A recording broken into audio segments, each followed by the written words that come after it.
ici dans la zone du feu de Landiras, pas loin de Guillos. On constate ici cette zone où il y a eu un feu de couronne, c'est-à-dire un feu très intense, où même les individus très très grands, comme on peut le voir sur ces pins maritimes de plusieurs vingtaines de mètres de haut, sont complètement morts, même on voit qu'il n'y a quasiment plus d'aiguilles vivantes. Donc dans ces zones-là, le bois va être extrait très rapidement afin de conserver sa qualité, puisqu'on voit que le bois en tant que tel n'a pas été fortement impacté, il a été protégé par l'écorce, même si les individus sont morts, le bois pourra être utilisé, on va dire, de façon standard. Ce qu'on est en train de réaliser comme mesure ici, c'est qu'on va prélever des carottes dans les troncs sur des arbres qui sont fortement impactés comme celui-ci, mais des arbres qui sont moins impactés, pour essayer de voir le seuil visuel, c'est-à-dire lorsque 50% des aiguilles sont encore vertes, est-ce que ce dépérissement va conduire à de la mortalité ou bien est-ce que l'individu va survivre? Et c'est les mesures qu'on est en train de réaliser à l'échelle du massif.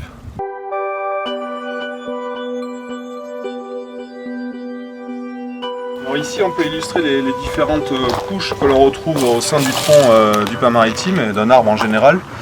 On voit qu'il y a le liège à l'extérieur qui a protégé du feu. Et ensuite il y a deux couches particulièrement importantes qui sont le phloème qui transporte les assimilats carbonés pour nourrir toutes les cellules vivantes au sein de l'arbre. Et le cambium qui sont les cellules qui vont permettre de mettre en place du bois et de mettre en place aussi ce phloème. Ces deux couches qui sont très très fines et qui sont à l'interface entre le liège et tout le centre qu'on appelle du bois, elles sont ici et leur vitalité est très importante.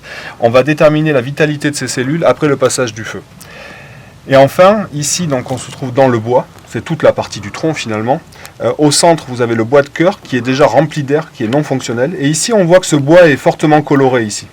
Il est plus coloré parce qu'il est rempli de sève. C'est ce qu'on appelle le bois qui est fonctionnel ou le bois d'aubier. Et ici, donc sur cet individu, on voit qu'à cette hauteur, le feu n'a eu quasiment aucun impact. Et donc on va déterminer un petit peu le niveau de fonctionnalité de ce bois d'aubier au niveau de la base des troncs, sur différents niveaux d'intensité de feu, pour voir quels sont les arbres qui pourront survivre et ceux qui ne pourront pas survivre.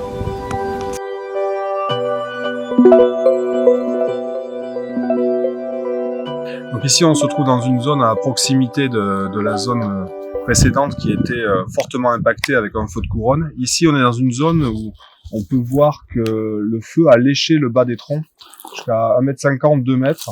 On peut voir sur tous les troncs sont impactés de la même façon. Et si on lève un petit peu la caméra, on peut voir que le houppier ici est visuellement non impacté, c'est-à-dire qu'il n'y a pas de dépérissement visuel sur ces arbres. Donc ici on peut penser qu'il faudra laisser ce peuplement intact sans le couper. Nous allons faire les mesures, faire du prélèvement au niveau des troncs pour regarder s'il n'y a pas eu d'impact sur les cellules vivantes, sur l'appareil vasculaire qui transporte la sève, et est-ce qu'il n'y aura pas de problème de survie au printemps prochain.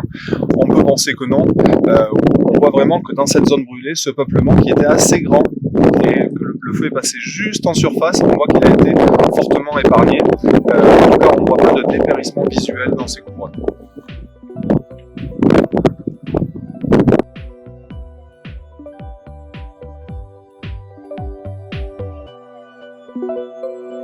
Comme on a pu le voir dans cette zone où il y en a à peu près 20 000 hectares qui ont été brûlés à côté de Landiras, on voit qu'il y a quand même eu un impact très hétérogène du feu, avec des peuplements qui ont été complètement épargnés, qu'il faudra laisser sur pied, et d'autres bien sûr qu'il faut exporter le plus rapidement possible, parce qu'on le voit, le bois peut aussi être utilisé à des fins standards. Il a été faiblement impacté par le feu dans certains cas.